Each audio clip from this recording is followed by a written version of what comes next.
Hello, praise the Lord, जय मसीह की। मैं धीरज राजेश बघेल स्वागत करता हूं आपका आज के वीडियो में। और पैशन वीक यानी दुख भोग सप्ताह की शुरुआत हो चुकी है और कल हम सब ने मिलकर खजूर के रविवार अर्थात पाम संडे को सेलिब्रेट किया।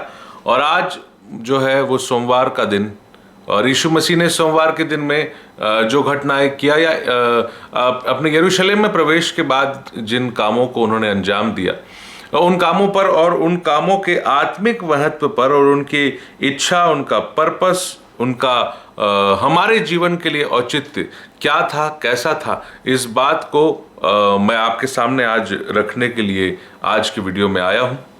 और आज हम देखने वाले हैं कि यीशु मसीह ने मंदिर में जाकर मंदिर की सफाई की, इसका मेरे और आपके आत्मिक जीवन में क्या महत्व हो सकता है। तो मैं आपके लिए आज पढ़ना चाहूंगा मत्ती रचित सुसमाचार उसका 21वां अध्याय और उसका वचन 12 से वचन 17। मत्ती रचित सुसमाचार उसका 21वां अध्याय उसका वचन 12 से वचन 17 तक। यीशु ने परमेश्वर के मंदिर में जाकर उन सबको जो मंदिर में लेन देन कर रहे थे निकाल दिया और सर्राफों के पीढ़े और कबूतर बेचने वालों की चौकियां उलट दी और उनसे कहा, लिखा है मेरा घर प्रार्थना का घर कहलाएगा, परंतु तुम उसे डाकुओं की खोह बनाते हो। तब अंधे और लंगड़े मंदिर में आकर उसके पास आए और उसने उन्हें चंगा किया। परंतु जब प्रधान याजकों और शास्त्रियों ने इन अद्भुत कामों को जो उसने किए और लड़कों को मंदिर में दाऊद की संतान को होशन्ना पुकारते हुए देखा तो वे क्रोधित हुए और उससे कहने लगे, क्या तू सुनता है कि ये क्या कहते हैं? यीशु ने उनसे कहा, हाँ, क्या तुमने यह कभी नहीं पढ़ा कि बालकों और दूध पीते बच्चों के मुंह से तूने अपार स्तुति कराई? तब वह उन्हें छोड़कर नगर के बाहर बैतनिय्याह को गया और वहां रात बिताई। Hallelujah, praise the Lord. तो आज का हमारा जो पैसेज है वो यही है और सिर्फ हम वचन 12 से वचन 17 की घटना को बाइबल से समझने की कोशिश करेंगे। अब देखिए, यीशु मसीह जब यरूशलेम प्रवेश किए और लोगों ने जिस प्रकार उनका स्वागत किया, एक राजा के समान लोग उम्मीद कर रहे थे और सच में वो राजा हैं, लेकिन उस तरीके के राजा नहीं कि वो तलवार लेकर और घोड़े पे सवारी करके वो जो है इस रोमी शासन से युद्ध करे, परंतु ये एक ऐसा राजा है जो अपने लोगों को पापों से बचाने, अपने लोगों को इस पृथ्वी में पाए जाने वाले पाप और पाप के साम्राज्य से बचाने, और अपने लोग से तात्पर्य है हर कोई जो यीशु मसीह पर विश्वास करता है, कोई भी। It is free for everybody.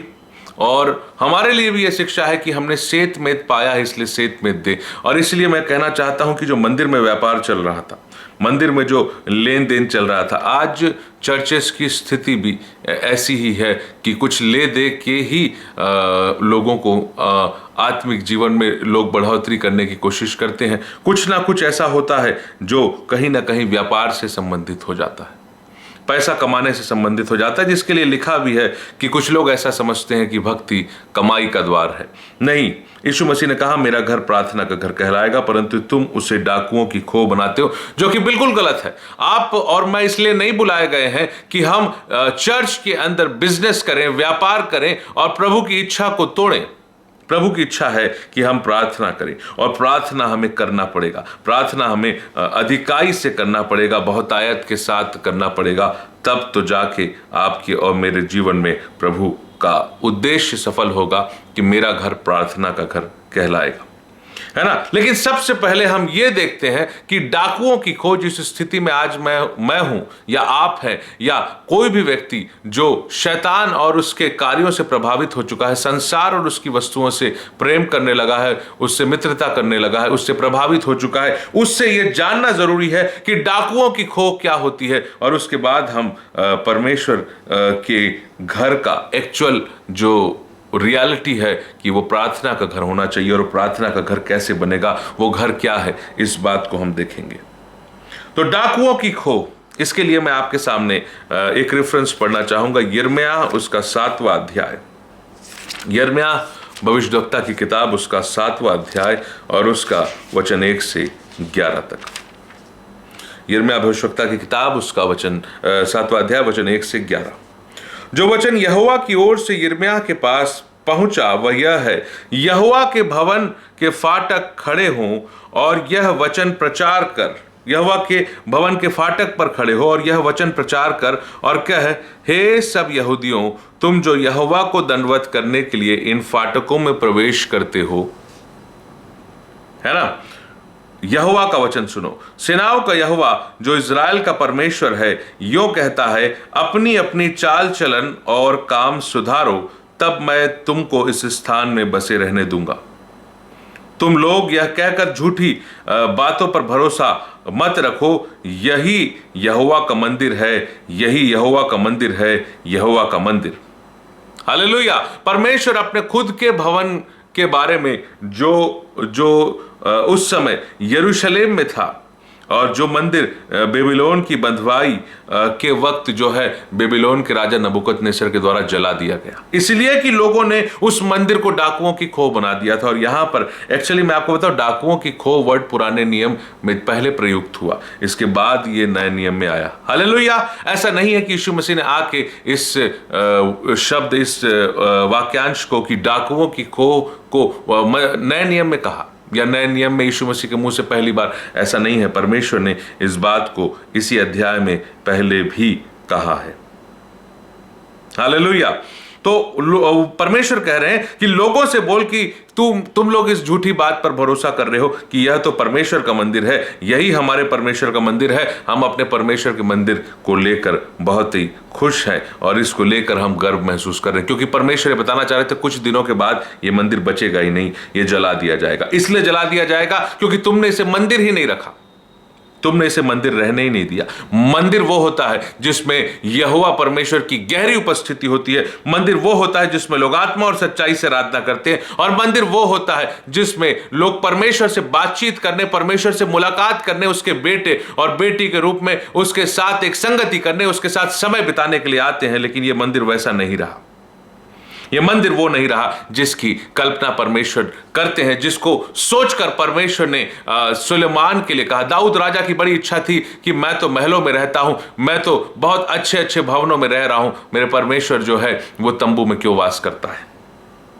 तो परमेश्वर ने कहा, तेरे हाथ खून से रंगे हुए, तू नहीं बना सकता। और परंतु तेरा बेटा जो है सुलेमान राजा के लिए बोले कि ये मेरे बेटा ही है और ये मेरे लिए मेरा भवन बनाएगा। हालेलुया। और वो भवन जो बहुत ही भव्य भवन सुलेमान राजा के द्वारा बनवाया गया था, यरूशलेम का मंदिर, उसके लिए परमेश्वर कहते कि बहुत दिन नहीं रहने वाला है। तुम जबरदस्ती घमंड कर रहे हो कि ये हमारे परमेश्वर यहोवा का मंदिर है। नहीं रहेगा ये। आगे हम पढ़ेंगे यिर्मयाह उसका 7 का वचन 1 से 4 मैंने आपको पढ़ा कि बहुत ही कड़े शब्दों में परमेश्वर यिर्मयाह भविष्यवक्ता को बोल रहे हैं कि जाके उनको बता दे कि भूल में मत रहना, मेरी इच्छा कुछ और है। तो वचन 1 से 4 हमने पढ़ा। वचन 5 कहता है, यदि तुम सचमुच अपनी चाल और काम सुधारो और सचमुच मनुष्य के बीच न्याय करो, परदेशी और अनाथ और विधवा पर अंधेर ना करो। ये सब चल रहा था, ये सब हो रहा था और लोग बड़ा कि प्रभु का मंदिर कर रहे थे।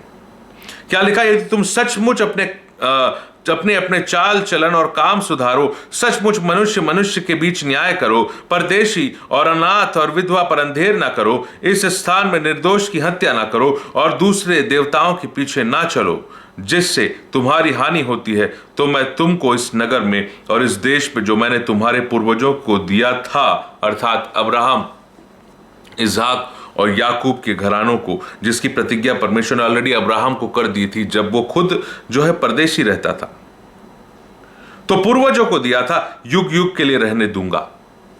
यदि ऐसा करो, यदि क्या करो? चाल चलन सुधारो, काम सुधारो, मनुष्य के बीच न्याय रहे, परदेशी और अनाथ विधवा पर अंधेर ना हो, निर्दोष की हत्या ना हो और दूसरे ऐसे कि मेरे सिवा तुम दूसरों को ईश्वर करके मत मानना। यह बात, और किसी भी चीज की पूजा हो सकती है। मैं आपको बता रहा हूं, ऐसा आवश्यक नहीं है कि आप सिर्फ जो है वो किसी वस्तु या किसी पत्थर या किसी भी चीज की आज पुराने नियम की बात को मैं आज आपको बताऊंगा। तो लिखा है, पेड़ के नीचे भी लोग किसी डाली को, किसी लकड़ी को, किसी काठ को भी वो परमेश्वर मानकर उसकी आराधना करते थे इजरायली लोग। तो आज के लिए शिक्षा है कि यदि आप और मैं अपना काम नहीं सुधारेंगे तो परमेश्वर का वो वचन आज भी मौजूद है कि वो हमको युग युग के लिए रहने नहीं देगा। हमारा युग युग का निवास जो है स्वर्ग है। कभी ना कभी हमको उसके लिए सवालों का जवाब देने के लिए खड़े होना है कि क्या तुम इस स्वर्ग में रहने लायक हो, तुम खुद निर्णय कर लो। और परमेश्वर जो है उस यीशु मसीह को न्याय के सिंहासन पर बैठाने की तैयारी कर चुके हैं। और वही यीशु मसीह जो है वो एक दिन हमको ये ना कह दें कि मैं तुम्हें नहीं जानता, क्योंकि न्याय नहीं है, क्योंकि जो है अनाथ और विधवा और ऐसे लोग जो परदेशी हैं उनकी सुधि नहीं ली जा रही, उन पर अंधेर हो रहा है, क्योंकि निर्दोष की हत्या हो जा रही है। तो आज मैं आपको इस अध्याय से बता रहा हूं कि अगर ये सब चल रहा है तो डाकुओं की खो है। आगे इस वर्ड को यूज कर भी दिया। तो मैं तुमको इस नगर में और इस देश में जो मैंने तुम्हारे पूर्वजों को दिया था युग युग के लिए रहने दूं। मतलब अगर ऐसा नहीं करोगे तो मतलब अंधेर नहीं करोगे, है ना, परदेशी अनाथ और विधवा के साथ अच्छा व्यवहार करोगे, काम सुधारोगे, चाल चलन सुधारोगे और दूसरे परमेश्वर को छोड़ दूसरे की आराधना नहीं करोगे, यहोवा के अलावा तू मुझे छोड़ दूसरे को ईश्वर करके ना मानना, इस बात को मानोगे। आज हम मोबाइल की आराधना कर लेते हैं, आज हम अपने मोटरसाइकिल की आराधना कर लेते हैं, कोई व्यक्ति अपने जो है पत्नी की आराधना कर लेता है, इतना उसके इच्छाओं के बोझ तले दबा होता है। कोई पत्नी अपने पति की आराधना कर लेती है, कोई व्यक्ति अपने पास्टर की आराधना कर लेता है। आराधना सिर्फ तू प्रभु अपने परमेश्वर को दंडवत कर और केवल उसी की उपासना कर। किसकी आराधना कर रहे हो आप? कोई टीवी की आराधना कर लेता है, कोई पिक्चर की आराधना कर लेता है, कोई मैच की आराधना, जो क्रिकेट मैच चल रहा है अभी उसकी आराधना कर लेता है, कोई और किसी वस्तु की, कोई अपने घर की आराधना कर रहा है, अपने घर को ही इतना सजा रहा है, इतना भव्य टाइल्स और ये मार्बल और इस प्रकार का फिनिशिंग और इस प्रकार का लाइटिंग। किसकी आराधना कर रहे हैं आप? दूसरे को ईश्वर करके मत मानना। आपने किसी और को परमेश्वर से ज्यादा महत्व दिया, आपने दूसरे को ईश्वर करके मान लिया। मैं आपको बता रहा हूं, और कभी भी इस विषय में हम और कभी जरूर बातचीत करेंगे, परमेश्वर से अलग किसी और को मानना। पर अभी यिर्मयाह 7 का वचन 8 में पढ़ूंगा। 1 से 7 तक मैंने पढ़ा भी आपके लिए, वचन 8 में पढ़ूंगा आपके लिए। देखो, तुम झूठी बातों पर भरोसा रखते हो और जिनसे कुछ लाभ नहीं हो सकता। तुम जो चोरी, हत्या और व्यभिचार करते, झूठी शपथ खाते, बाल देवता के लिए धूप जलाते और दूसरे देवताओं के पीछे जिन्हें तुम पहले नहीं जानते थे चलते हो, तो क्या यह उचित है कि तुम इस भवन में आओ जो मेरा कहलाता है और मेरे सामने खड़े होकर यह कहो हम छूट गए कि ये सब घृणित काम करें? परमेश्वर के भवन में आए और आपको आजादी मिल गई। किस बात की आजादी? आपको आपके पाप से, अपने गलत चाल चलन से आजादी। लेकिन ये लोग ये कहते हैं कि हमको तो आजादी मिल गई कि हम कुछ भी करें, हम चोरी भी करें, हम हत्या भी करें, हम व्यभिचार भी करें। और आज जो है प्रभु के समय की चोरी हो रही है। आज हत्या, अगर भाई भाई से प्रेम नहीं करता, यदि आप अपने शत्रु से प्रेम नहीं कर पा रहे हो, आप एक हत्यारे हो, मैं एक हत्यारा हूं। और व्यभिचार तो आंखों से भी हो रहा है, व्यभिचार तो शारीरिक रीति से भी हो रहा है। झूठी शपथ खा लेते हैं, झूठ बोल देते, बहुत आसानी से झूठ बोल लेते हैं हम। झूठ बोलना हमको अच्छा लगता है। यदि कहीं झूठ की बातें होती तो हम बहुत जल्दी एडजस्ट हो जाते हैं उसके साथ। हम सारी चीजें समझौतावादी तरीके से कर रहे हैं। और आगे क्या लिखा है कि फिर वही बाल देवता के लिए धूप जलाते और दूसरे देवताओं के पीछे जिन्हें तुम पहले नहीं जानते थे। जैसे कि वही मैंने बताया कि आपकी motorcycle, latest technology, phone, mobile, TV, computer, इसके पीछे हम ऐसे चलते हैं कि हम अपने परमेश्वर के साथ 1 घंटा, 2 घंटा, 3 घंटा, 4 घंटा, 5 घंटा, प्रार्थना का समय कहां चला गया? कभी था ही नहीं। लेकिन अगर आज नहीं है तो कब होगा? क्या यीशु मसीह जब आ जाएंगे तब तक मैं इंतजार करूंगा कि तब होगा?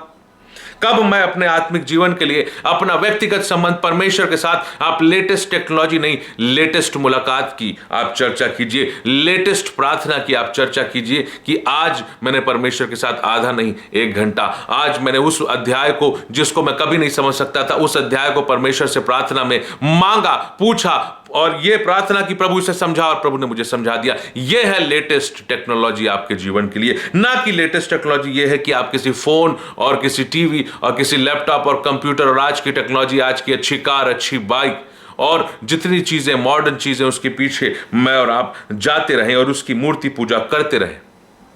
क्या लगता है आपको? मूर्ति पूजा जो है वो ऐसी कोई भी वस्तु, मूर्ति जो आपने मन में स्थापित कर लिया। आपने यहेजकेल, कभी आपने 14 अध्याय को पढ़ा होगा तो मैं आपको बताता हूं, मूर्ति वो नहीं है जो बाहर है,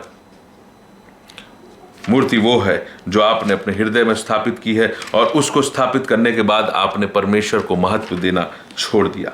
यहेजकेल उसका 14वां अध्याय मैं आपके सामने निकालूंगा, 1 मिनट के लिए बस इसको करेंगे, क्योंकि इन सब चीजों के कारण से आप डाकुओं की खो परमेश्वर के भवन को बना देते हैं, और आप डाकुओं की खो अपनी देह को भी बना देते हैं। कुछ देर बाद हम देखेंगे कि यीशु मसीह देह के बारे में भी बात कर रहे थे। यहेजकेल 14 उसका वचन जो है 3 से पढ़ता हूं। हे मनुष्य के संतान, इन पुरुषों ने तो अपनी मूर्तें अपने मन में स्थापित की है, और अपने अधर्म की ठोकर अपने सामने रखी है। फिर क्या वे मुझसे कुछ भी पूछने पाएंगे? आप क्यों प्रार्थना करोगे जब आपके मन में कुछ स्थापित हो चुकी है? हाँ, ऐसी कोई भी चीज, आपको तो लग रहा है कि जमीन का हिस्सा, जमीन का टुकड़ा जो आपने खरीदा है, ये प्रॉपर्टी, और वो प्रॉपर्टी आपके हृदय में मूर्ति के रूप में स्थापित हो गई है, और मैं तो उसी में मगन रहूंगा कि यहां मुझे 1 बेडरूम बनाना है, वहां 2 बेडरूम बनाना है। ऐसी कोई भी वस्तु जो आपने अपने मन में स्थापित कर ली है, जो आपको परमेश्वर के पास आकर प्रार्थना करने से रोक रही है, जो आपका पूरा समय खा जा रही है, वो आपके लिए ठोकर का कारण बन सकती है। आप और मैं सचेत हो जाएं। लिखा है कि अपने मन में स्थापित की है अपनी मूर्तें, और अपने अधर्म की ठोकर अपने सामने रखी है। फिर क्या वे मुझसे कुछ भी पूछने को आएंगे? इसलिए तू उनसे कह, प्रभु यहोवा यो कहता है, इज़राइल के घराने से जो कोई अपनी मूर्ति अपने मन में स्थापित करके और अपने अधर्म की ठोकर अपने सामने रखकर भविष्यद्वक्ता के पास आए, उसको मैं यहोवा उसकी बहुत सी मूर्तों के अनुसार ही उत्तर दूंगा, जिससे इज़राइल का घराना जो अपनी मूर्तों के द्वारा मुझे त्याग कर दूर हो गया है, उन्हें मैं उन्हीं के मन के द्वारा फंसाऊंगा। आप और फंसते जाएंगे, और इस संसार की वस्तुओं में जितना ज्यादा मैं मन लगाऊंगा, उससे मैं अपने हृदय में स्थापित कर लूंगा, और वो मुझे परमेश्वर से दूर करेगी। यहां इस प्रकार लिखा हुआ है, फिर से यिर्मयाह 7 का वचन 8, देखो तुम झूठी बातों पर भरोसा रखते हो, जिनसे कुछ लाभ नहीं हो सकता। तुम जो चोरी, हत्या और व्यभिचार और झूठी शपथ और बाल देवता के लिए धूप जलाते और दूसरे देवताओं के पीछे, जिन्हें तुम पहले नहीं जानते थे, चलते हो, तो क्या यह उचित है कि तुम इस भवन में आओ जो मेरा कहलाता है, और मेरे सामने खड़े होकर यह कहो, हम छूट गए कि ये सब घृणित काम करें? क्या यह भवन जो मेरा कहलाता है तुम्हारी दृष्टि में डाकुओं की गुफा हो गया है? मैंने स्वयं यह देखा है, यहोवा की यह वाणी है। आपको पता है यीशु मसीह जो डाकुओं की खो जो वर्ड उपयोग कर रहे हैं, वो नए नियम से ज्यादा पहले यिर्मयाह भविष्यद्वक्ता की किताब में पुराने नियम में आ चुका है। हालेलुया। डाकुओं की खो आप कैसे बन जाते हैं? कि जब आप आपस में प्रेम नहीं कर पाते। मैं आपको बता रहा हूं, हत्या क्या है? हत्या वो नहीं है कि आप चाकू लिए, तलवार लिए और एक दूसरे पर, भाई भाई पर आपने चला दिया। हत्या क्या है मैं आपको बताऊं? जो अपने भाई से प्रेम नहीं कर पा रहा है, वो हत्यारा है। पहला यूहन्ना 3 अध्याय वचन 13, 14 और 15 में आपके सामने पढ़ूंगा, बल्कि 16, 13, 14, 15, 16। पहला यूहन्ना 3 का वचन 13, 14, 15, 16। देखिए, हत्या के बारे में बता रहा हूं। हे भाइयों, यदि संसार तुमसे बैर करता है तो अचंभा ना करना। हम जानते हैं कि हम मृत्यु से पार होकर जीवन में पहुंचे हैं, क्योंकि हम भाइयों से प्रेम रखते हैं। जो प्रेम नहीं रखता वह मृत्यु की दशा में है। Praise the Lord. पहली चीज कि आप और मैं यदि प्रेम नहीं कर पा रहे हैं आपस में, तो आप और मैं मृत्यु की दशा में है, पहली बात। और दूसरा, जो कोई अपने भाई से बैर रखता है वह हत्यारा है। कौन बोल रहा है?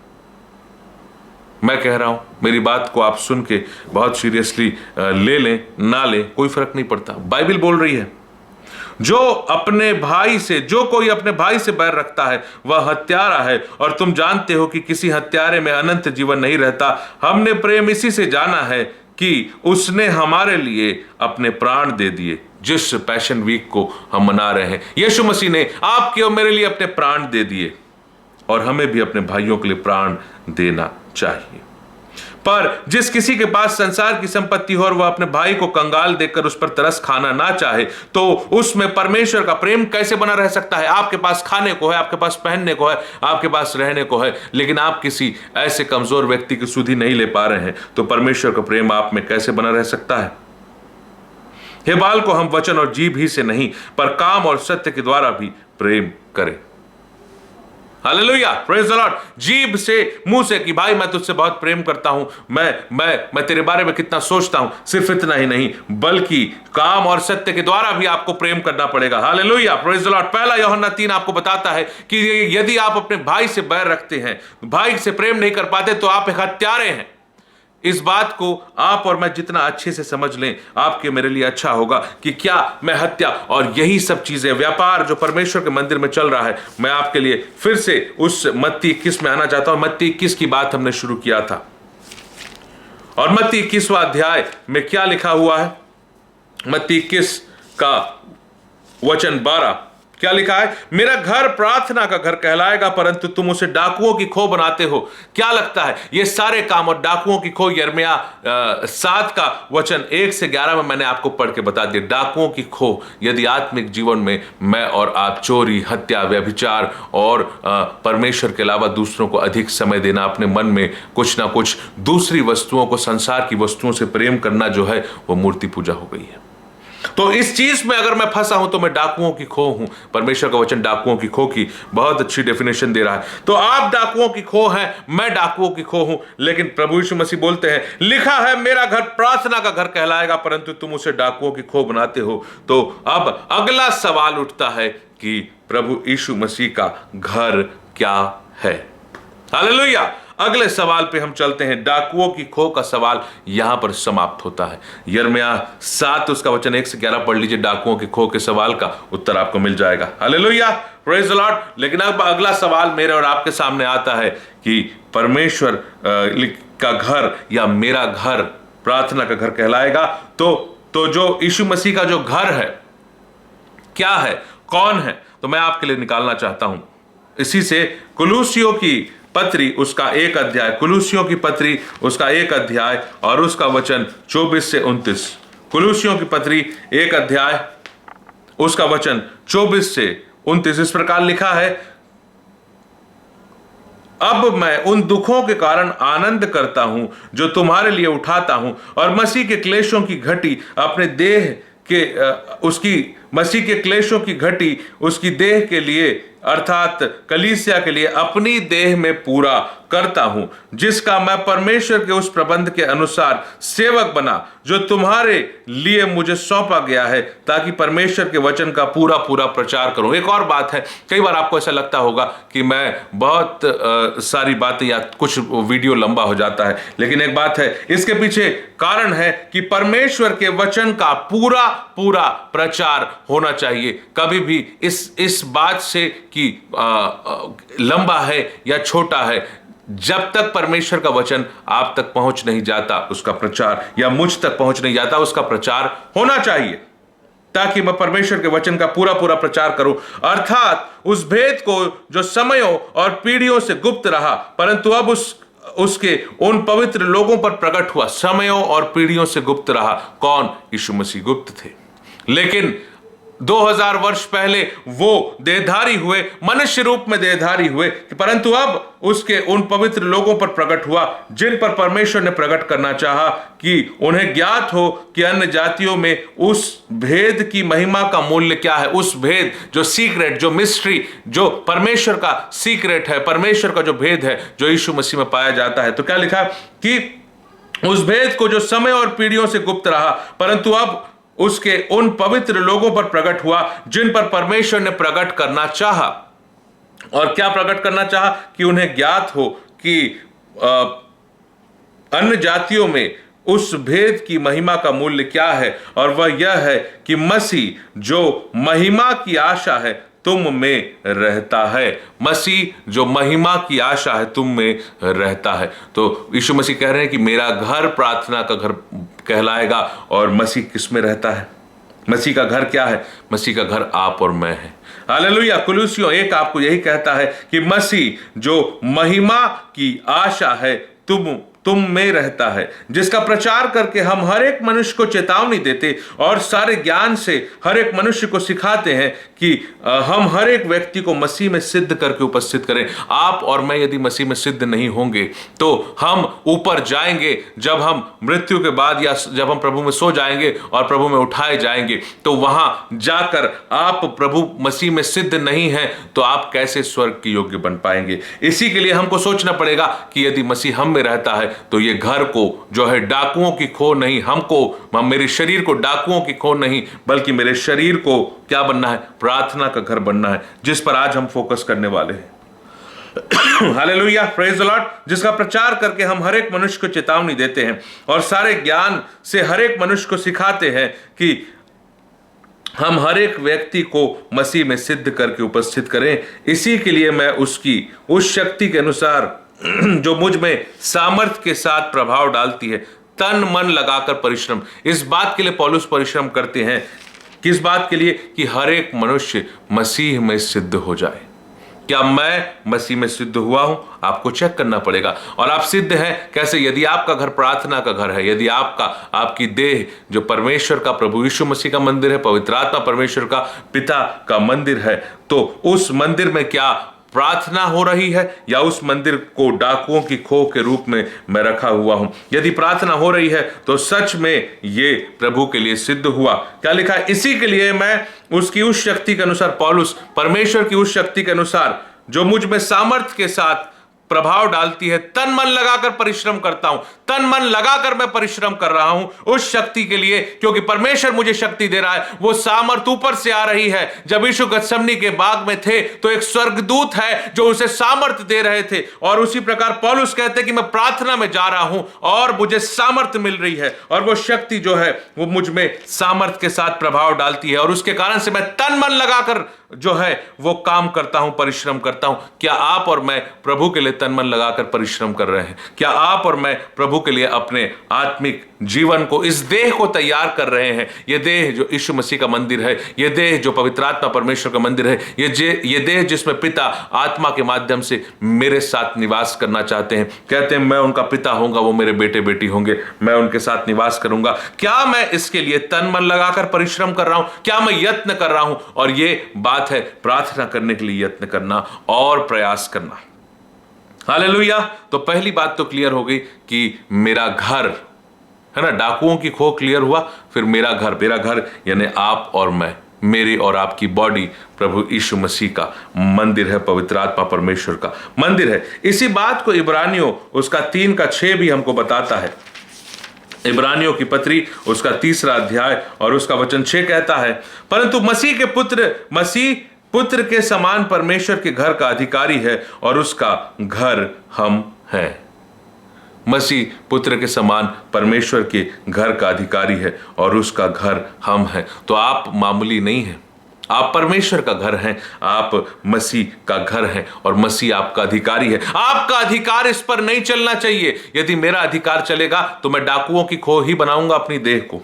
हालेलुया। लेकिन आपका अधिकार नहीं। क्या लिखा है? मसीह पुत्र के समान परमेश्वर के घर का अधिकारी है और उसका घर हम हैं, यदि हम साहस पर और अपनी आशा के घमंड पर अंत तक दृढ़ता से स्थिर रहें। यदि हम साहस और आशा के घमंड पर अंत तक दृढ़ रहें और स्थिर रहें। हालेलुया। तो मसीह का घर कौन है? कुलुसियों 1 पढ़ लीजिए, इब्रानियों 3 पढ़ लीजिए। फिर से मैं इस रेफरेंस को पढ़ूंगा। मसीह पुत्र के समान परमेश्वर के घर का अधिकारी है और उसका घर हम है, यदि हम प्रार्थना पर और अपनी आशा के घमंड पर अंत तक स्थिर रहें। तो आपको साहस कहां से मिली? यदि हम साहस पर और अपनी आशा के घमंड पर, आपको साहस कहां से मिलेगा?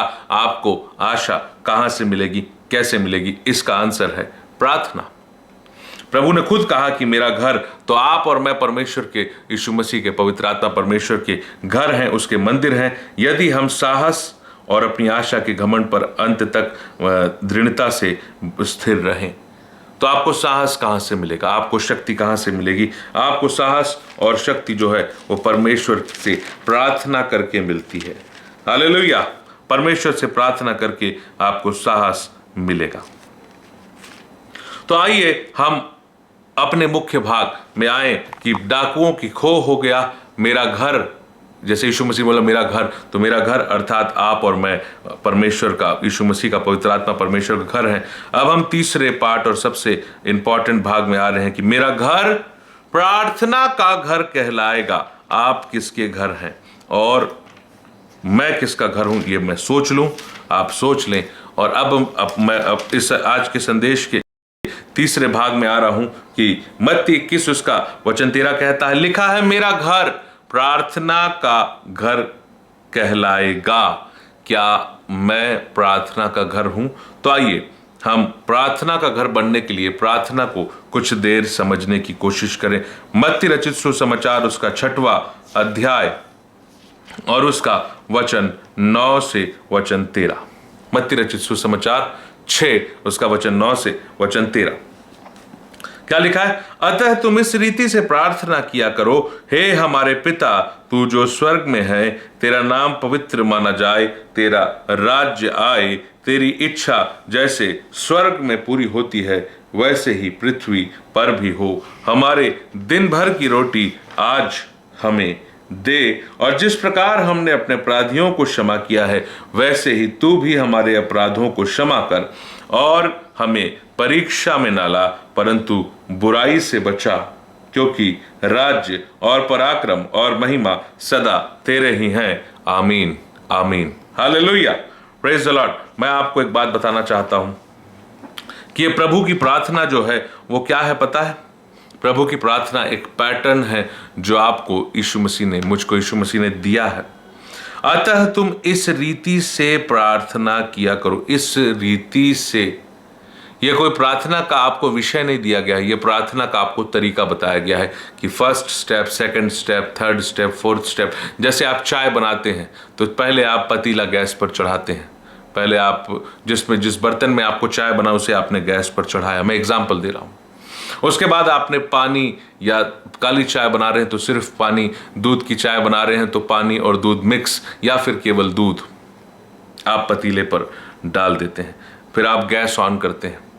गैस ऑन करने के बाद यदि आप चाय बना रहे हैं तो आप चाय पत्ती डालेंगे, और उसके साथ साथ जैसे वो उबलने लगेगी तो आप फिर उसके उबलने के बाद आप उस पर थोड़ा, जितना अपने स्वाद अनुसार आप शक्कर डालेंगे, और उसके बाद आप उसमें, अगर आपको ठंड का मौसम है आपको उसको थोड़ा और फ्लेवर, तो आप उसमें कुछ इलायची और उसमें आप अदरक भी डाल सकते हैं, और फिर आप उसे भी खौलाएंगे।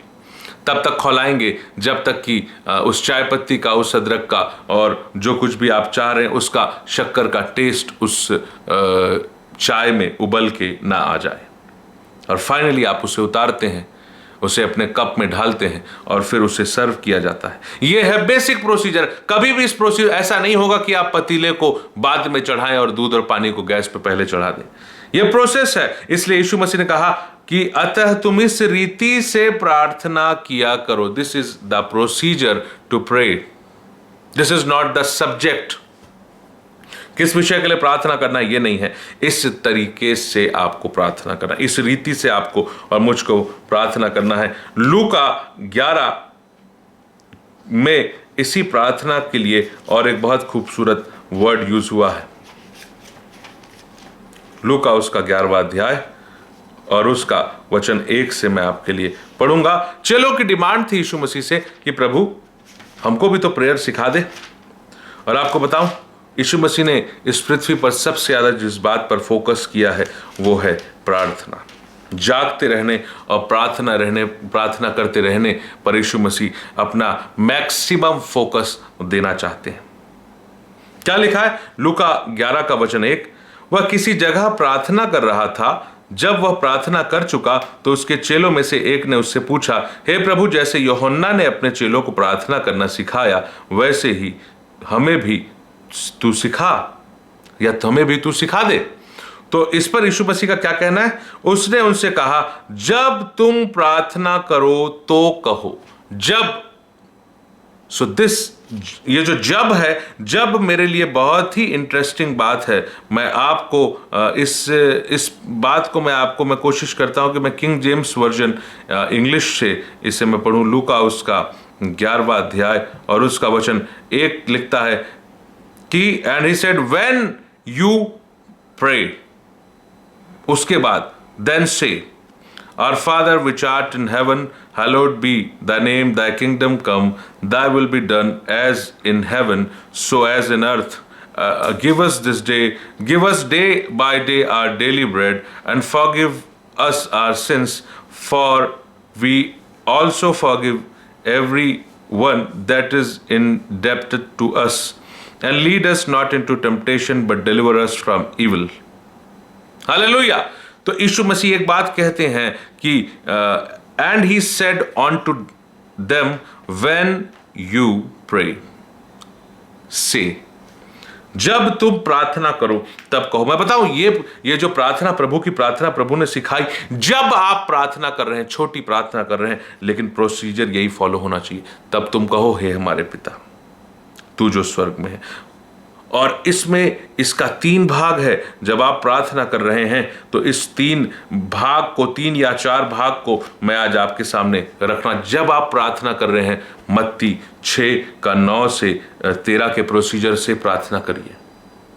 आप इस बॉडी को, अपनी बॉडी को, मैं अपनी बॉडी को यीशु मसीह का मंदिर और पवित्र आत्मा परमेश्वर का मंदिर, पिता का मंदिर मैं बनाना चाह रहा हूं। मुझे इस तरीके से प्रार्थना करना पड़ेगा। मत्ती 6 उसका वचन 9 से 13। अब मैं जरा थोड़ा थोड़ा करके आपके सामने पढ़ने वाला हूं। क्या लिखा है?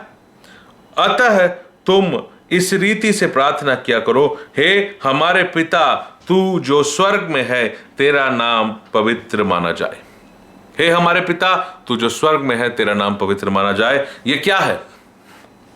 जब आपने परमेश्वर से प्रार्थना किया तो ये क्या है? ये है परमेश्वर की स्तुति। ये परमेश्वर की स्तुति है जो प्रभु यीशु मसीह आपको सिखा रहे हैं कि प्रार्थना का स्टार्टिंग वर्शिप से होना चाहिए। आपको मैं बताऊं, भजन संहिता में मैंने बहुत खोजबीन की और मैं इस निष्कर्ष पे पहुंचा हूं कि जब कभी भजन संहिता में परमेश्वर के नाम की बात आई और उसके पवित्र मानने की बात आई तो लिखा है, मैं स्तुति करूंगा, मैं भजन गाऊंगा, मैं उसकी आराधना करूंगा, मैं उसके लिए वीणा बजाकर गाऊंगा, पवित्रता से शोभायमान होकर मैं परमेश्वर की स्तुति करूंगा, मैं पवित्रता के साथ परमेश्वर के नाम को मैं गाऊंगा, मैं उसकी उपासना करूंगा, मैं उसकी स्तुति करूंगा। मैं आपको बता रहा हूं, परमेश्वर का नाम, आप भजन संहिता को 1 से लेके 150 अध्याय तक पढ़ के देखिएगा और जहां जहां परमेश्वर का नाम, यहोवा का नाम या परमेश्वर के नाम के बारे में कुछ लिखा हुआ है, वहां डेफिनेटली 2 ही बातें आपको मिलेंगी। एक है परमेश्वर के नाम को पुकारना और दूसरा है परमेश्वर के नाम की उपासना और आराधना करना।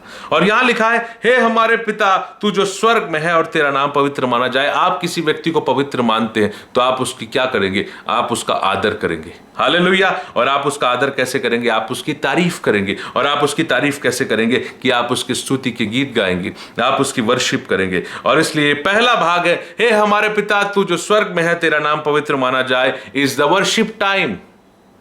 पैटर्न है ये और बहुत खूबसूरत पैटर्न है क्योंकि ये पवित्र आत्मा परमेश्वर द्वारा बनाया गया आत्मिक पैटर्न है।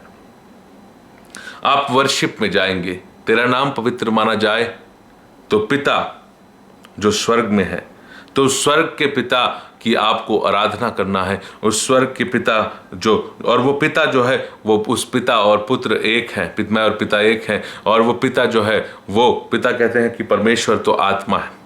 तो आप उस पिता, पुत्र, पवित्र आत्मा, परमेश्वर, तीनों की, त्रिएक परमेश्वर की आप आराधना कर रहे हैं। तेरा नाम पवित्र माना जाए मतलब this is your worship time, worship. और जब आप वर्शिप करते हैं, जब आप आराधना करते हैं तो आप आत्मा से परिपूर्ण हो जाते हैं। क्योंकि वैसे भी लिखा है, कैसे, क्या लिखा है? मैं आपके लिए यूहन्ना 4 का वचन 23 और 24 में आपके लिए कोट करना चाहूंगा। जब आप प्रार्थना करते हैं तो आप आत्मा और सच्चाई से प्रार्थना करते हैं और परमेश्वर जो आत्मा है वो आपको खोज लेते हैं और वो आपको अपने कंट्रोल में लेते हैं। हालेलुया। क्या लिखा है? यूहन्ना 4 का 23 और 24, परंतु वह समय आता है, वरन अब भी है, जिसमें सच्चे भक्त पिता की आराधना आत्मा और सच्चाई से करेंगे, क्योंकि पिता अपने लिए ऐसे ही आराधकों को ढूंढता है।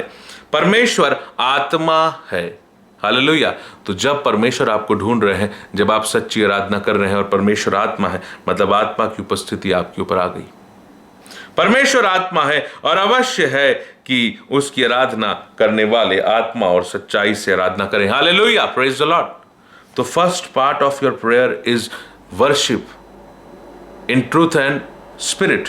आत्मा और सच्चाई से आप परमेश्वर की आराधना करें। देखिए, इस प्रार्थना, प्रभु की प्रार्थना इतना खूबसूरत पैटर्न है। इसी में आपको जो है वर्शिप भी मिलेगी, इसी में आपको वर्ड ऑफ गॉड भी मिलेगा, इसी में आपको जो है विनती निवेदन भी मिलेगा, और इसी में आपको परमेश्वर की सामर्थ भी मिलेगी। Praise the Lord. तो मत्ती 6 का वचन 9 पहला भाग कि हे हमारे पिता तू जो स्वर्ग में है, तेरा नाम पवित्र माना जाए, is the part of worship. ये जब आप परमेश्वर को पवित्र कह रहे हैं कि प्रभु तेरा नाम पवित्र माना जाए, मतलब आप प्रभु की आराधना कर रहे हो, उसके नाम की आप स्तुति कर रहे हो, उसकी आप आराधना कर रहे हो, और परमेश्वर जो आत्मा है वो खोजते हुए आपको आ जाएंगे। परमेश्वर अपने लिए ऐसे आराधकों को ढूंढता है, और परमेश्वर आत्मा है, मतलब पवित्र आत्मा परमेश्वर आप पर छाने लगेंगे, आप में समाने लगेंगे। इसलिए इफिसियों 5 में भी इस बात को कहा गया है। इफिसियों की पत्री उसका 5वां अध्याय में क्या लिखा हुआ है कि दाखरस से मतवाले ना बनो। इफिसियों 5 का वचन 18, दाखरस से मतवाले ना बनो क्योंकि इससे लुचपन होता है, पर आत्मा से परिपूर्ण होते जाओ और आपस में भजन और स्तुति गान और आत्मिक गीत गाया करो, और अपने अपने मन में प्रभु के सामने गाते और कीर्तन करते रहो, और सदा सब बातों में हमारे प्रभु यीशु मसीह के नाम से परमेश्वर पिता का धन्यवाद करते रहो।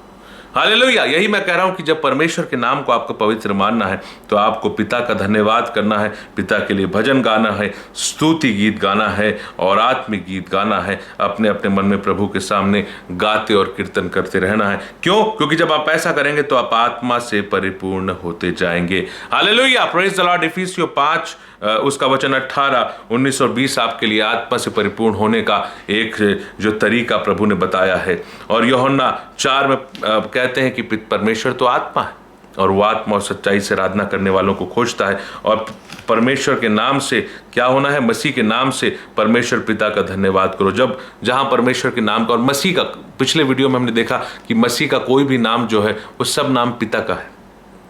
लिखा है मैं पिता के नाम से आया हूं, तो मसीह का नाम से पिता का धन्यवाद करना है। अर्थात जितने नाम पिता के हैं वो सबको आप जो है उसके लिए धन्यवाद, उसके लिए स्तुति, उसके लिए आत्मिक गीत, उसके लिए भजन स्तुति गान आपको करना है।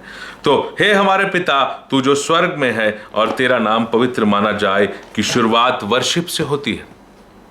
ऐसा नहीं है कि आप जब प्रार्थना कर रहे हैं तो उसमें गाना खत्म हो गया। नहीं, आप जब आराधना कर रहे हैं आप प्रार्थना में हैं, आप जब वचन पढ़ रहे हैं आप प्रार्थना में हैं, और आप जब परमेश्वर से विनती कर रहे हैं कि प्रभु मेरी ये समस्या है, प्रभु मेरी ये बीमारी है, प्रभु ये, वो भी प्रार्थना है। लेकिन सिर्फ निवेदन करना प्रार्थना नहीं होता। सिर्फ निवेदन करना प्रार्थना नहीं होता। यह गलत सोच है जो मैं आज आपके सामने इसे हटाने की कोशिश करूंगा। सिर्फ निवेदन करना प्रार्थना नहीं होता है। प्रार्थना में वर्शिप, परमेश्वर की आराधना पाई जाती है। हे हमारे पिता तू जो स्वर्ग में है, तेरा नाम पवित्र माना जाए, इज द वर्शिप पार्ट। और आपको वर्शिप कब तक करना है? जब तक लिखा है तेरा राज्य आए, तेरी इच्छा जैसे पृथ्वी में पूरी होती है वैसे ही तेरी इच्छा जैसे स्वर्ग में पूरी होती है वैसे ही पृथ्वी पर भी पूरी हो। तेरी इच्छा और तेरा राज्य आए। परमेश्वर का राज्य बातों में नहीं पर सामर्थ्य में है, और परमेश्वर का राज्य पवित्र आत्मा परमेश्वर की उपस्थिति है। वही मैं कह रहा हूं, परमेश्वर आत्मा है। जब परमेश्वर आपको ढूंढते हुए आत्मा में आपकी वर्शिप के समय आ जाए, तब आप मानिए कि पवित्र आत्मा परमेश्वर या पिता परमेश्वर यीशु मसीह की उपस्थिति आपके बीच हो गई, और तब तेरा राज्य आए जो है वो आपकी प्रार्थना में वो हिस्सा सफल हो रहा है। हालेलुया, तेरा राज्य आए। देखिए मैं आपको बता रहा हूं, मत्ती उसका 12 का 28 में क्या लिखा है। लोग ये बोलते हैं कि तू दुष्टात्माओं के सरदार की सहायता से दुष्टात्मा निकालता है। तो यीशु मसीह का आंसर है कि पर यदि मैं परमेश्वर के आत्मा की सहायता से दुष्टात्मा निकालता हूं तो परमेश्वर का राज्य तुम्हारे पास आ पहुंचा है। यदि मैं परमेश्वर की आत्मा से काम कर रहा हूं तो परमेश्वर का राज्य तुम्हारे पास आ पहुंचा। मतलब परमेश्वर का राज्य, तेरा राज्य आए का मतलब है पवित्र आत्मा परमेश्वर का आपके और मेरे मध्य आना। तो वर्शिप आप तब स्टार्ट करोगे जब आप परमेश्वर से प्रार्थना कर रहे हैं, और वर्शिप आप तब जो है वर्शिप में कि चलो ये आखिरी गाना है, ये कैसे डिसाइड होगा, जब पवित्र आत्मा परमेश्वर आप में आ जाए। और पवित्र आत्मा परमेश्वर की अगुवाई में स्वर्ग में सब कुछ होता है। जब वो आपको अपने कंट्रोल में ले लें तो लिखा है जैसे तेरी इच्छा स्वर्ग में पूरी होती है वैसे ही पृथ्वी पर भी पूरी हो। अर्थात आप पूरे पूरे पवित्र आत्मा परमेश्वर के कंट्रोल में चले जाना चाहिए। यदि नहीं तो आपकी वर्शिप खत्म नहीं होनी चाहिए, आपके गाने खत्म नहीं होने चाहिए, आपके मन में स्तुति गान, आराधना, उपासना आपका समाप्त नहीं होना चाहिए। कई लोग बोल देते भैया 2 गाना गा के बस खत्म हो गया, 3 गाना गा के अब टाइम हो गया, अब लेट हो रहा है। नहीं, यीशु मसीह ने कहा तुम इस रीति से प्रार्थना करो, हे हमारे पिता तू जो स्वर्ग में, तेरा नाम पवित्र कब तक माना जाएगा, कब तक स्तुति गाया जाएगा, जब तक तेरा राज्य ना आए, तेरा राज्य आए। और ना सिर्फ राज्य आए बल्कि तेरी इच्छा जैसे स्वर्ग में पूरी होती है वैसे ही इस पृथ्वी पर भी पूरी हो। परमेश्वर के राज्य के लिए यू हैव टू वेट। जब वो राज्य आएगा तो आप सामर्थ्य पाएंगे। हालेलुया। जब वो राज्य आएगा तो आप नया बल प्राप्त करेंगे, और उसके लिए you have to wait in the presence of Lord. आपको पता है आप परमेश्वर को वर्शिप में खोजते हैं। प्रार्थना आप कर रहे हैं, लेकिन आप एक्चुअली जब प्रार्थना में पहला हिस्सा परमेश्वर का नाम पवित्र माना जाए तो आप वर्शिप कर रहे हैं, और वर्शिप परमेश्वर को खोजना है। आपको मैं बता रहा हूं। और जब आप खोज रहे हैं तो आप खोजने के लिए वेट करना पड़ता है। भजन संहिता उसका 22वां अध्याय और उसका वचन 26, भजन संहिता 22 का 26 इस प्रकार लिखा हुआ है, नम्र लोग भोजन करके तृप्त होंगे, जो यहोवा के खोजी हैं वे उसकी स्तुति करेंगे। भजन संहिता 22वां अध्याय 22 वर्स 26 है ना, जो यहोवा के खोजी हैं वे उसकी स्तुति करेंगे। क्या मैं और आप परमेश्वर की स्तुति कर रहे हैं? ठीक है। क्या आप उसकी आराधना कर रहे हैं? अच्छा है। क्या आप उसकी उपासना और स्तुति करते? बहुत अच्छा है। लेकिन इस मंशा के साथ कर रहे हैं कि मैं अपने परमेश्वर यहोवा को खोज रहा हूं, तो आप उसको तब तक खोजें जब तक कि वो मिल नहीं जाता। हालेलुया। आपको परमेश्वर को कब तक खोजना है? जब तक कि वो मिल नहीं जाता। जब और अगर आप उससे मिले बिना अपनी वर्शिप बंद कर दिए तो वो आराधना जो है वो अधूरी हो गई। आपके और मेरे जीवन में क्या मैं अधूरा काम करना चाहता हूं? है ना? जब तक यहोवा मिल सकता है तब तक उसकी खोज में रहो। यशायाह 55 का 6। जब तक यहोवा मिल सकता है, आपको परमेश्वर मिल सकते हैं तो उसकी खोज करना है। और जब तक आपकी मुलाकात नहीं हुई तब आपकी आराधना समाप्त नहीं होनी चाहिए। आपको वेट करना पड़ेगा। जब आप आराधना करेंगे तो लिखा है परमेश्वर का राज्य, तेरा राज्य आए। परमेश्वर का राज्य आएगा। और राज्य आएगा कैसे पता चलेगा? आपको सामर्थ्य मिलने लगेगी। आपको अपने शरीर में एक अद्भुत आनंद की, एक अद्भुत शांति महसूस होने लगेगी। आप बहुत टेंशन में अपनी प्रार्थना स्टार्ट किए होंगे, शायद ऑफिस का टेंशन, शायद बिजनेस का टेंशन, शायद जॉब का टेंशन। लेकिन जैसे ही आपने हे हमारे पिता तू जो स्वर्ग में है और तेरा नाम पवित्र माना जाए कि स्टेज पे आप पहुंचे तो आपके मन में जो है वो एक शांति आएगी। क्यों? क्योंकि परमेश्वर का राज्य आ गया है। और जहां परमेश्वर का आत्मा है वहां स्वतंत्रता है। बीमारी से, है ना, आपके टेंशन से, आपके स्ट्रेस से, इस दुनिया की हर प्रकार की चिंता से आपको शांति दे देंगे प्रभु जी। वहां छुटकारा है। जहां परमेश्वर का आत्मा है वहां छुटकारा है, स्वतंत्रता है। ये बात लिखी हुई है। कहां लिखी है? 2 कुरिन्थियों उसका 3 मैं आपके लिए पढ़ना चाहता हूं। 2 कुरिन्थियों की पत्री उसका 3 अध्याय और उसका वचन 17 कहता है, प्रभु तो आत्मा है। लिखा है ना कि परमेश्वर आत्मा है, और वह आत्मा और सच्चाई से आराधना करने वालों को खुद खोजते हैं, ढूंढते हैं, उनसे मिलने आते हैं। तो प्रभु तो आत्मा है, और जहां कहीं प्रभु का आत्मा है वहां स्वतंत्रता है। आप अपने टेंशन से, अपने स्ट्रेस से, अपनी तकलीफों से आपको शांति महसूस होने लगेगी। क्यों? क्योंकि आपने परमेश्वर के नाम को पवित्र माना, परमेश्वर की आराधना की, सच्ची आराधना की, आत्मा और सच्चाई से आराधना किया, और परमेश्वर का राज्य आ गया। और परमेश्वर का राज्य है पवित्र आत्मा परमेश्वर की उपस्थिति। और जब पवित्र आत्मा परमेश्वर की उपस्थिति आपके बीच आई तो आपके अंदर स्वतंत्रता आएगी, सारे पाप से स्वतंत्रता, गलत इच्छा से स्वतंत्रता और अनाज्ञाकारिता की मन से, और कोई भी ऐसी गलत काम करने का मन, झूठ बोलने का, चोरी करने का, ईर्ष्या करने का हो रहा है, आप प्रभु का धन्यवाद करने लगोगे। आप अगर किसी व्यक्ति के लिए जलन में हो, आप उस व्यक्ति के लिए परमेश्वर का धन्यवाद दोगे, आप उस व्यक्ति के लिए प्रार्थना करोगे और आप उस व्यक्ति के लिए आशीष भी मांगोगे, चाहे वो आपका शत्रु भी क्यों ना हो। और जब आप ऐसा करोगे आपके हृदय में एक असीम शांति आएगी। क्यों? क्योंकि पवित्र आत्मा परमेश्वर आपको कंट्रोल कर रहे हैं। और वो कैसे कंट्रोल करते हैं? जैसे तेरी इच्छा स्वर्ग में पूरी होती है वैसे ही पृथ्वी पर भी पूरी हो। Hallelujah, praise the Lord.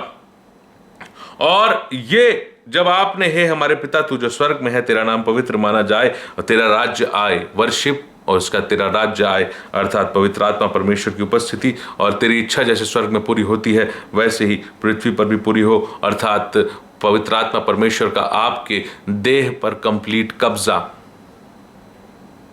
क्योंकि आप पिता की इच्छा पूरी करने योग्य उतने पवित्र नहीं है, इसलिए पवित्र आत्मा परमेश्वर आपको पवित्र करते हैं और आपको परमेश्वर की इच्छा पूरी करने की सामर्थ्य देते हैं। और इसलिए जैसे तेरी इच्छा स्वर्ग में पूरी होती है वैसे ही पृथ्वी पर भी पूरी हो का स्टेज वो स्टेज है जब पवित्र आत्मा परमेश्वर आपको पूरे कंट्रोल में ले लें। अगली बात है, हमारे दिन भर की रोटी आज हमें दे। हमारे दिन भर की रोटी क्या है? आपकी रोटी, आपकी रोटी क्या है? तो मत्ती 4, जब यीशु मसीह की परीक्षा, जब वो सेवकाई स्टार्ट कर रहे थे, मत्ती 4 का वचन 4 कहता, यीशु ने उत्तर दिया, लिखा है मनुष्य केवल रोटी ही से नहीं परंतु हर एक वचन से जो परमेश्वर के मुख से निकलता है जीवित रहेगा। और फिर पवित्र आत्मा परमेश्वर आपको प्रार्थना में जब आपको कंट्रोल करेंगे तो आपको वचन सिखाना स्टार्ट करेंगे, आपको आपकी रोज की रोटी फिर परमेश्वर देंगे। या जब आप इस स्थिति में पहुंच गए, आप बाइबल खोलिए, आप पढ़ना स्टार्ट कीजिए, डेफिनेटली पवित्र आत्मा परमेश्वर आपको आपकी रोज की रोटी वचन के रूप में देंगे। इस बाइबल को आप अपने से नहीं समझ सकते, जिसके ऊपर हमने पहले मनन कर लिया। इस बाइबल को आप कैसे समझेंगे? इस बाइबल को आप पवित्र आत्मा परमेश्वर के कंट्रोल में अपने आप को सरेंडर करके, उनसे प्रार्थना कर करके, जब वो आपको सिखाएंगे वो आप समझेंगे। तो हमारे दिन भर की रोटी आज हमें दे। हम बाइबल पढ़ लेते हैं तो आपने तो पढ़ाई किया, लेकिन जब आपको पवित्र आत्मा परमेश्वर उसे समझाएंगे और उसे मानने की ताकत देंगे तब आपने रोटी खाई। हमारे दिन भर की रोटी आज हमें दे। रोटी के कारण से जीवित, मतलब रोटी अंदर गई। मनुष्य केवल रोटी ही से नहीं बल्कि हर एक वचन से जीवित रहेगा। वचन से जीवित रहना मतलब वचन को खाना, वचन को पचाना, वचन को अतड़ियों में बसाना और वचन से शक्ति पाना और वचन के अनुसार जीवन बिता पाना। यह ताकत आपको पवित्र आत्मा परमेश्वर के बिना कोई और नहीं दे सकता। इसीलिए प्रभु यीशु मसीह ने कहा कि मैं तुम्हें एक और सहायक दूंगा, जब वो आएगा तो तुम्हें सब बातें सिखाएगा, सत्य का सब मार्ग बताएगा, वो मेरी महिमा करेगा और वो मेरी बातों में से लेके तुम्हें बताएगा। जो कुछ पिता का है वो सब मेरा है, इसलिए मैंने कहा कि वो मेरी बातों में से लेके तुम्हें बताएगा। चाहे पुराने नियम की हो चाहे नए नियम की हो, सब कुछ पवित्र आत्मा परमेश्वर सिखा सकते हैं। परमेश्वर की बातें कौन जानता है? सिर्फ परमेश्वर का आत्मा। हालेलुया। तो आपका जो इसके बाद का स्टेज है कि वर्शिप का stage, then presence of Lord Holy Spirit, ये आपका दूसरा स्टेज हुआ। पहला स्टेज है कि वर्शिप स्टेज है। हमारे पिता तू जो स्वर्ग में है, तेरा नाम पवित्र माना जाए, is the worship stage. Then तेरा राज्य आए, presence of Lord Holy Spirit, ये आपका जो है सेकंड स्टेज है। जब तक फर्स्ट स्टेज कब तक खत्म नहीं करना है? जब presence of Lord Holy spirit ना आ जाए आपको। हालेलुया। आपको प्रेजेंस ऑफ लॉर्ड होली यानी पवित्र आत्मा परमेश्वर की उपस्थिति जब तक आपके पास ना आ जाए, आपको प्रार्थना में वर्शिप को समाप्त नहीं करना है। करते रहिए वर्शिप, बैठे रहिए। और क्या लिखा है? मैं एक और वचन यशायाह 40 का, कि भाई जब आप परमेश्वर के राज्य का वेट कर रहे हैं तो आप परमेश्वर का राज्य आएगा तो आप में अद्भुत सामर्थ्य और अद्भुत बदलाव होगा। आपको उसके लिए वेट करना है। हालेलुया। क्या लिखा है? यशायाह 40 का वचन 30 और 31 की लिखता है, तरुण तो थकते और श्रमित हो जाते हैं और जवान ठोकर खाकर गिरते हैं, परंतु जो यहोवा की बाट जोहते हैं वे नया बल प्राप्त करेंगे। वे उकाबों के समान उड़ेंगे, वे दौड़ेंगे और श्रमित ना होंगे, चलेंगे और थकित ना होंगे। यहोवा की बाट जोहना है आपको। कैसे? तो यहोवा को आप खोज रहे हैं। कैसे खोजते हैं? कि जो उसकी स्तुति करते हैं वो यहोवा को खोजते हैं। हालेलुया। तो आप जब खोज रहे हैं तो खोजने में ऐसा नहीं है कि 5 मिनट, 1 मिनट, एक गाना, 2 गाना। आप तब तक खोज रहे हैं जब तक आप नया बल प्राप्त नहीं कर रहे हैं, जब तक पवित्र आत्मा परमेश्वर आपके पास नहीं आ रहे हैं, जब तक यीशु मसीह का राज्य आपके ऊपर सामर्थी नहीं हो जा रहा है। देखिए भजन 22 का 26 पढ़ा था कि नम्र लोग भोजन करके तृप्त होंगे, जो यहोवा के खोजी हैं वे उसकी स्तुति करेंगे। आप अगर यहोवा को खोज रहे हैं, आप अगर परमेश्वर है हमारे पिता तू जो स्वर्ग में है से स्टार्ट किए और वर्शिप तब तक कर रहे हैं कि वो स्वर्ग नीचे ना आ जाए। तेरा राज्य आए, तो उसका राज्य कहाँ पे? स्वर्ग में है, लेकिन उसका राज्य नीचे लेके आना है। तो आपको इतने देर तक वर्शिप करनी है कि उसका राज्य स्वर्ग से पृथ्वी पर आपके, जहां आप प्रार्थना कर रहे हैं वहां ना आ जाए, जहां पर आराधना कर रहे हैं वहां पर ना आ जाए। तब तक वर्शिप करना पड़ेगा आपको। You have to wait on to the Lord. आपको बाट, जो यहोवा की बाट जोहते हैं वे नया बल प्राप्त करेंगे, वे उकाबों के समान उड़ेंगे, वे दौड़ेंगे और श्रमित ना होंगे, चलेंगे और थकित ना होंगे। आप, और इसलिए पौलुस कहते हैं कि जो मुझे शक्ति देता है उस शक्ति के प्रभाव के अनुसार मैं तन मन लगाकर परिश्रम करता हूं कि हर एक मनुष्य को मसीह में सिद्ध करके उपस्थित करूं। यह पौलुस का एम है, यह मेरा एम अपने जीवन के लिए, यह मेरा एम दूसरों के लिए, यह आपका एम आपके जीवन के लिए, और आपका यह लक्ष्य दूसरों के जीवन के लिए भी यही होना चाहिए। हालेलुया। तो आप यहोवा की बाट जोहेंगे। ठीक है, तो ये हमारा जो पहला स्टेप कि वर्शिप, कब तक? जब तक परमेश्वर के आत्मा की उपस्थिति, presence of Lord Holy spirit ना हो जाए। और फिर तीसरा स्टेप है कि वर्ड, कि मनुष्य केवल रोटी ही से नहीं बल्कि हर एक वचन से जो परमेश्वर के मुख से निकलता है जीवित रहेगा। तो पवित्र आत्मा परमेश्वर आपको वचन सिखाएंगे। लिखा है हमारे दिन भर की रोटी आज हमें दे। मैं आपको बता रहा हूं कि प्रार्थना को हमने मजाक बना के रखा है। प्रार्थना में आराधना भी है, प्रार्थना में पवित्र आत्मा परमेश्वर को पाना भी है, उनकी उपस्थिति भी है, प्रार्थना में वचन भी है। हालेलुया। प्रार्थना में वचन अर्थात यीशु मसीह, लॉर्ड जीसस क्राइस्ट। तो आपको पवित्र आत्मा परमेश्वर यीशु मसीह की पवित्र आत्मा आ, मुझे ले जाओ यीशु के चरणों में, पवित्र आत्मा, लॉर्ड जीसस क्राइस्ट। तो तीसरा स्टेप है, जब आप वर्शिप कर रहे हो परमेश्वर की आत्मा की उपस्थिति आ गई, तेरा राज्य आए। हे हमारे पिता तू जो स्वर्ग में है, तेरा नाम पवित्र माना जाए, इज द वर्शिप पार्ट। तेरा राज्य आए, तेरी इच्छा जैसे स्वर्ग में पूरी होती है वैसे पृथ्वी पर भी पूरी हो, is the presence of Lord Holy spirit and the complete control of Lord Holy spirit. आपके शरीर पर पूरा कब्जा किसका? पवित्र आत्मा परमेश्वर का। ये जो है ये presence of Lord Holy spirit है। तेरा राज्य आए और तेरी इच्छा स्वर्ग में वैसे पृथ्वी पर भी। आपको पता है वो 4 प्रकार के प्राणी स्वर्ग में हैं और वो लगातार उपासना करते रहते हैं, बिना रुके प्रार्थना आराधना करते हैं। आपको लगता है आप 1 सेकंड के लिए रुकते हैं, मैं और आप दौड़ते हैं, चलते हैं, बोलते हैं मुझे आपको ब्रेक चाहिए, वो लोग ब्रेक नहीं ले रहे। हालेलुया। वो ब्रेक मार ही नहीं रहे हैं क्योंकि वो स्वर्गीय प्राणी है, क्योंकि वो आत्मा की सामर्थ्य से काम कर रहे। इसलिए मैं कहता हूं कि जैसे तेरी इच्छा स्वर्ग में पूरी होती है, आत्मा से आराधना स्वर्ग में हो रही है, लगातार हो रही है, रात दिन बिना विश्राम लिए। कहते हैं, मैं आपके लिए पढ़ना चाहता हूं प्रकाशित वाक्य 4 का वचन 6 से। उस सिंहासन के सामने मानो बिल्लौर के समान कांच का सा समुद्र है। सिंहासन के बीच में और सिंहासन के चारों ओर 4 प्राणी हैं, जिनके आगे पीछे आंखें ही आंखें हैं। पहला प्राणी सिंह के समान और दूसरा प्राणी बछड़े के समान, तीसरा प्राणी का मुंह मनुष्य का सा है और चौथा प्राणी उड़ते हुए उकाब के समान है। चारों प्राणियों के 6-6 पंख हैं और चारों ओर भीतर आंखें ही आंखें हैं। वे रात दिन बिना विश्राम लिए यह कहते रहते हैं। तो ये शक्ति कहां से आएगी? कभी तो थकेंगे ना।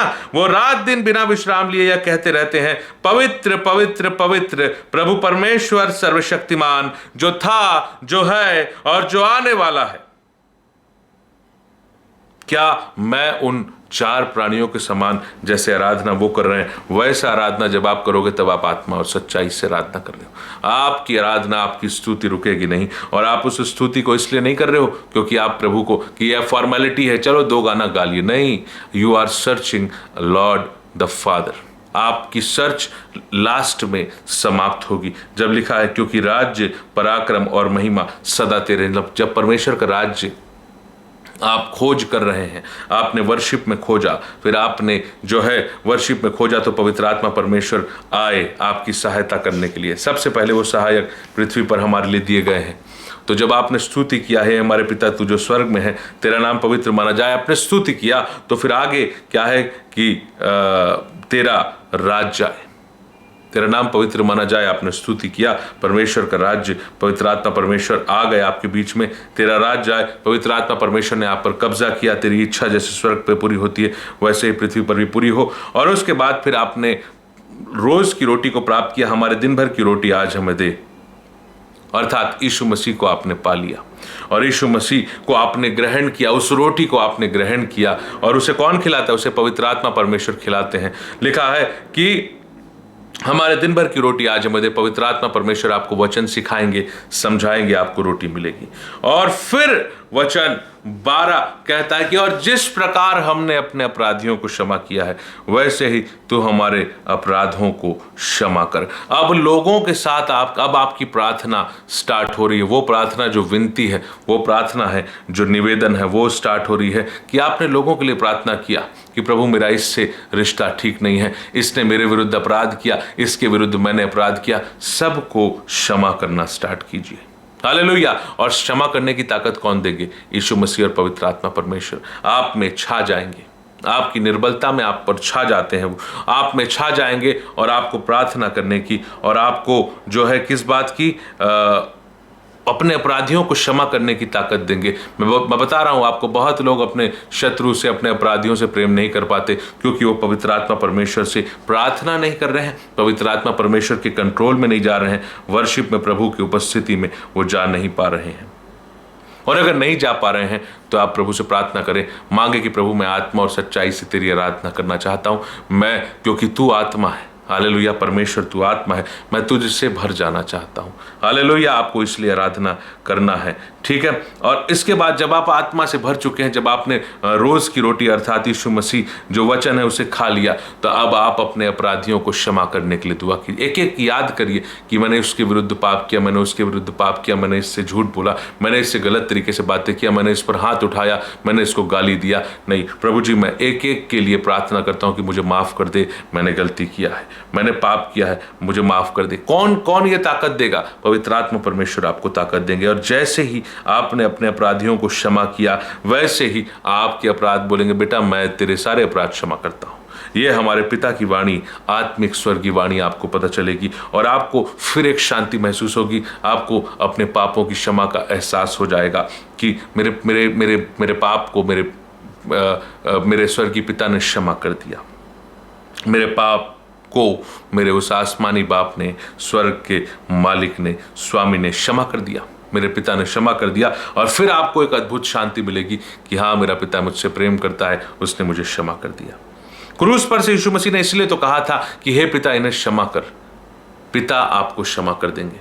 जैसे ही आपने पवित्र आत्मा परमेश्वर और यीशु मसीह में मजबूत होके इस देह में, और वही कह रहा हूं ना कि मेरा घर प्रार्थना का घर कहलाएगा, अर्थात आपकी बॉडी, मेरी बॉडी परमेश्वर की प्रार्थना का घर है और मुझे उसे प्रार्थना करना सिखाना पड़ेगा। मुझे उसे प्रार्थना में इसी पैटर्न में मत्ती 6 उसका वचन 9 से अगर आप 13, हम ऑलमोस्ट अपने आखिरी भाग में आ गए हैं कि पहले आप दूसरों के विरुद्ध आपने जो भी पाप किया, और इसी हिस्से में आप दूसरों के लिए निवेदन, प्रभु उस भाई को बीमारी है, आप उसके और जो दूसरे पाप या अपराध है उसे आप क्षमा कीजिए, उससे चंगाई दीजिए। प्रभु उसकी नौकरी को आप प्रभु उस पर आशीष दीजिए। जो आप दूसरे निवेदन, प्रभु इसके पास घर नहीं है, इसकी आप सुधि लीजिए। प्रभु उस भाई के पास भोजन नहीं, उसकी सुधि लीजिए। प्रभु जो आपकी दूसरे लोगों के लिए निवेदन है वो इसी हिस्से में, जैसे हमने अपने अपराधियों को क्षमा किया वैसे ही हमारे अपराधों को क्षमा करें। इस हिस्से में आप दूसरों के लिए निवेदन करने लगते हैं। और आप करिए, दूसरों के लिए प्रार्थना करिए। और फिर लास्ट में आप इस स्थिति में, जब दूसरों को आपने सबको क्षमा कर दिया, दूसरों के लिए कि प्रभु उसकी पढ़ाई पर आशीष देना, इसकी नौकरी पर आशीष देना, उसके घर पर, उसके परिवार पर, और उसके हर दूसरों के लिए जब आपने निवेदन कर लिया, दूसरों के अपराधों को जब आपने क्षमा कर दिया, दूसरों के लिए प्रार्थना करना खत्म हुआ, उसके बाद बारी आती है आपकी आपके खुद के लिए प्रार्थना करना। तो आप जो है, हमारे प्रार्थना में सबसे पहले प्रभु मुझे गाड़ी देना, प्रभु मेरी प्रॉपर्टी जो मैं बना रहा हूं उस पर आशीष। अरे ये लास्ट में आता है भैया। और ये ऑर्डर किसने डिसाइड किया कि पहले पिता की आराधना, फिर आत्मा की उपस्थिति, फिर यीशु मसीह को वचन के रूप में ग्रहण करना, फिर दूसरों के अपराधों को क्षमा करना, और फिर लास्ट में कि हमें परीक्षा में ना ला परंतु बुराई से बचा। Hallelujah. This is the last part. ये अंतिम भाग है। आप अपने लिए दुआ सबसे पहले करते हैं कि मुझे नौकरी देना, मुझे परिवार में ये करना, मुझे वो करना, मुझे ये वस्तुएं चाहिए, मुझे पैसा चाहिए, मुझे प्रॉपर्टी चाहिए। ये सब लास्ट की बात है। और इन सब के पहले आपको आपके परीक्षा से बचने की सामर्थ्य देना। और अब इस स्थिति तक जब आप आगे रहेंगे, पवित्र आत्मा परमेश्वर यीशु मसीह का ऐसा कब्जा होगा कि उनके साथ पिता परमेश्वर जो स्वर्ग से नीचे आपके पास आ गए हैं, वो अपना सिंहासन आपके ऊपर स्थापित कर देंगे। परमेश्वर का सिंहासन आपके ऊपर स्थापित होगा। और क्या लिखा है? क्योंकि राज्य, पराक्रम और महिमा सदा तेरे हैं। मतलब आपके ऊपर परमेश्वर का राज्य, पराक्रम और महिमा स्थापित हो गया, जिसके लिए आपने स्टार्ट किया था, हे हमारे पिता तेरा राज्य आए, है ना, तू जो स्वर्ग में है तेरा राज्य है। तो स्वर्ग से वो पिता नीचे आ गया, स्वर्ग से वो पिता आपके पास आ गया। और लास्ट में आपकी प्रार्थना कब आमीन होनी चाहिए? जब वो पिता का राज्य आपके ऊपर आ गया, उस पिता का पराक्रम आपके ऊपर आ गया। पराक्रम आया मतलब आपको परमेश्वर ने उस परीक्षा से बचने की शक्ति दी। यीशु मसीह बोलते हैं जागते रहो और प्रार्थना करते रहो कि तुम परीक्षा में ना पड़ो। और जैसे ही पराक्रम आया मतलब परमेश्वर की सामर्थ्य आई, तो क्या होगा कि आपको परमेश्वर परीक्षा से बचने की सामर्थ्य देंगे। एक बात लिखा हुआ है, परमेश्वर अपने लोगों को परीक्षा से बचा लेते हैं। प्रकाशित वाक्य में इस बात को लिखा गया है। और दूसरा पत्रस में भी ये बात लिखा गया कि पिता अपने भक्तों को परीक्षा की दशा से बचाना जानते हैं। Hallelujah, praise the Lord. इसी चीज को मैं आपको बताना चाहता हूं कि दूसरा पत्रस 2 का वचन 9, तो प्रभु अपने भक्तों को परीक्षा से निकाल लेना और अधर्मियों को न्याय के दिन दंड की दशा में रखना भी जानता है। प्रभु अपने भक्तों को परीक्षा से निकाल लेना, हमें परीक्षा में ना ला। क्योंकि धर्मी लूत, लिखा है कि धर्मी लूत को जो अधर्मियों के अशुद्ध चाल चलन से बहुत ही दुखी था, छुटकारा दिया। किसने? परमेश्वर ने, है ना। क्योंकि वह धर्मी उनके बीच में रहते हुए, सदोम अमोरा के पापी लोगों के बीच में रहते हुए, क्या लिखा है, और उनके अधर्म के कामों को देखकर और सुनकर हर दिन अपने सच्चे मन को पीड़ित करता था। तो प्रभु अपने भक्तों को परीक्षा से निकाल लेना और अधर्मियों को न्याय के दिन तक दंड की दशा में रखना भी जानता है। तो पिता आपको परीक्षा से निकाल लेंगे, क्योंकि पिता का राज्य आ गया है, पिता का पराक्रम आ गया है, और पिता की महिमा से आप भर रहे हैं। और पिता नहीं, सिर्फ पवित्र आत्मा परमेश्वर और यीशु मसीह तो आ ही गए।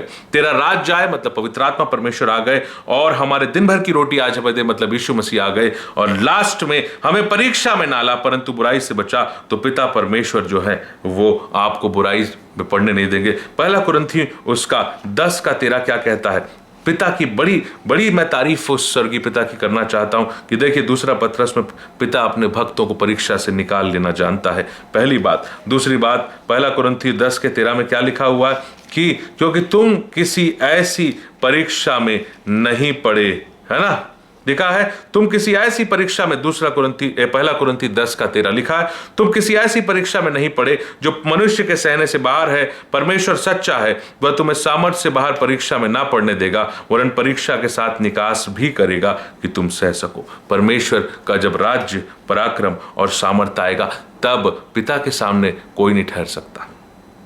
और पवित्र आत्मा परमेश्वर और यीशु मसीह की मंशा ही यही है कि वो जो पिता के साथ मेल मिलाप, आपको पता है पिता ने ये डिसाइड किया कि हम जो है अदन की बारी से आदम को निकालेंगे। पिता ने डिसाइड किया कि अब ये मेरे उस धन्य उपस्थिति में रहने लायक नहीं रहा, पिता ने बाहर निकाल दिया। लेकिन इसी प्रार्थना में यीशु मसीह और पवित्र आत्मा परमेश्वर के द्वारा मेरा पिता से कैसे मेल हो रहा है, क्योंकि इसी प्रार्थना में आपको जब पवित्र आत्मा परमेश्वर आते हैं तो लहू की उपस्थिति को लेके आ जाते हैं।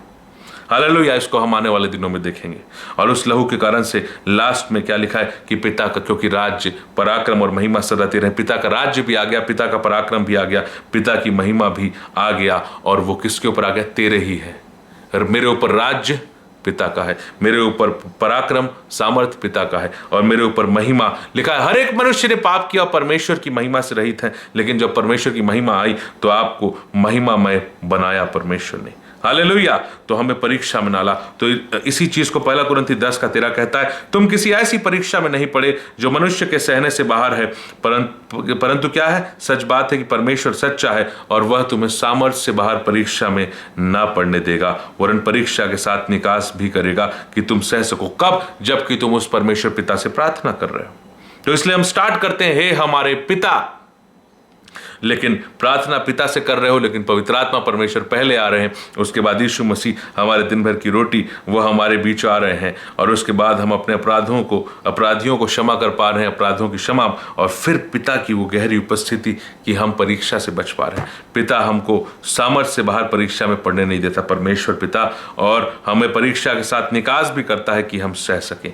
इसी बात को प्रकाशित वाक्य में भी परमेश्वर की तारीफ के लिए मैं पढ़ना चाहूंगा। क्या लिखा हुआ है? प्रकाशित वाक्य 3:10 क्या लिखा है? क्योंकि तूने मेरे धीरज के वचन को थामा है, इसलिए मैं भी तुझे परीक्षा के उस समय बचा रखूंगा जो पृथ्वी के रहने वालों के परखने के लिए सारे संसार पर आने वाला है। वही मैं कह रहा हूं ना, तूने मेरे धीरज के वचन को थामा है। अब आप प्रभु की प्रार्थना में याद करिए कि क्या लिखा है कि हमारे दिन भर की रोटी आज हमें दे। हमारे दिन भर की रोटी मतलब यीशु मसीह या परमेश्वर का वचन को जब आपने थाम लिया, प्रार्थना में आप गए, तो आपने क्या किया? जब तेरा राज्य आए, तेरी इच्छा स्वर्ग में पूरी होती, पवित्र आत्मा परमेश्वर आए, तो उन्होंने आपको क्या दिया? उन्होंने आपको रोटी दिया कि हमारे दिन भर की रोटी आज। तो आपने यीशु मसीह अर्थात परमेश्वर के धीरज के वचन को थाम लिया। यीशु मसीह कौन है? वचन जो देहधारी हुआ। तो हमारे दिन भर की रोटी, और वो रोटी है, तो हमारे दिन भर की रोटी आज हमें दे। और इसलिए प्रकाशित वाक्य उसका 3:10 कहता है, तूने मेरे धीरज के वचन को थामा, इसलिए मैं भी तुझे परीक्षा के